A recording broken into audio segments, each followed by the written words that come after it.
Assurance of the opposition. Thank you, Mr. Speaker. Speaker. I call Grant Robertson. Thank you, Mr. Speaker, and it's reassuring to hear that from the Chair of the Local Government and Environment Committee, because as previous Chair, of the Local Government and Environment Committee, because as the Honourable Annette King suggested, while the Labour Party is supporting this bill through to the Select Committee, we do have a number of concerns that we think the committee needs to work its way through. This hasn't been, I can see Mr. Ardern nodding there, this hasn't been an easy process reaching this point, and I think that makes it all the more important that the committee deal with this thoroughly. It is a convention in this House that local bills will be referred through to the Select Committee. The member who brings it here is bringing it on behalf of the local community. They, as previous speakers have said, they don't necessarily agree with every element of the bill. Their job is to bring that bill here. I believe our job in Parliament is to take that to a Select Committee.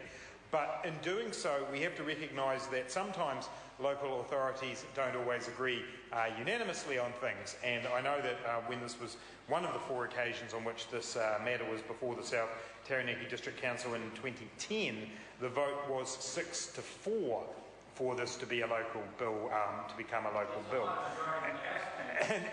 But it also recognises a division within the council. It recognises that there were concerns in the local community about these matters, and therefore we do need to concentrate very, very closely on what those concerns were. This is not an open and shut case of something that everybody in the community wants to have happen. They want it to happen right away and we should just put it through. This actually is a matter of some considerable debate within the community, and it does need to have significant scrutiny.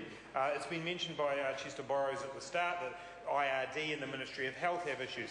The issues around the Opunaki water supply are very important, both as a question of public health, but also as a question around the ownership of these assets.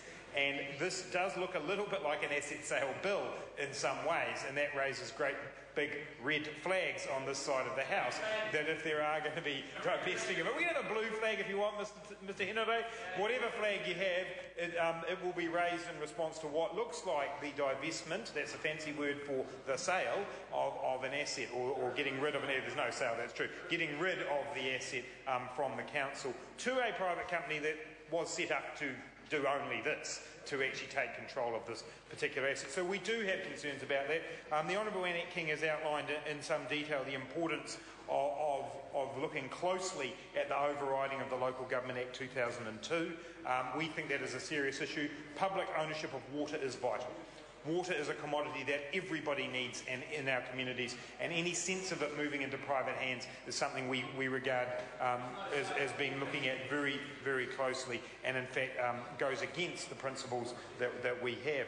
But Mr. Speaker, I do want to raise some questions about just exactly how the last decision of the South Taranaki District Council was made to take this matter to be a local bill. And that came about at a meeting of the South Taranaki District Council on the 15th of August 2011. And at that meeting, in the open forum section, Mr. Borrows and Shane Arden attended that meeting and spoke strongly in support of this process. And I am somewhat alarmed, and I have great respect for Mr. Arden, but I am somewhat alarmed by the minutes of that meeting, which says, under a comment that Mr. Shane Arden made, that he noted that if the Cold Creek community failed in their divestment request, then there would be some legislative program through Parliament that would bring about the kind of ownership that they desired. Now, Mr. Speaker, that is not the kind of statement I think we would like to see in this situation. Mr. Arden hasn't taken a call, and I suspect he possibly won't, because of the relationship that he has with his brother. But I think that kind of statement could be interpreted by people who have an interest in this as saying, well, we're just going to do this. It's just going to happen, so you better agree to a local bill.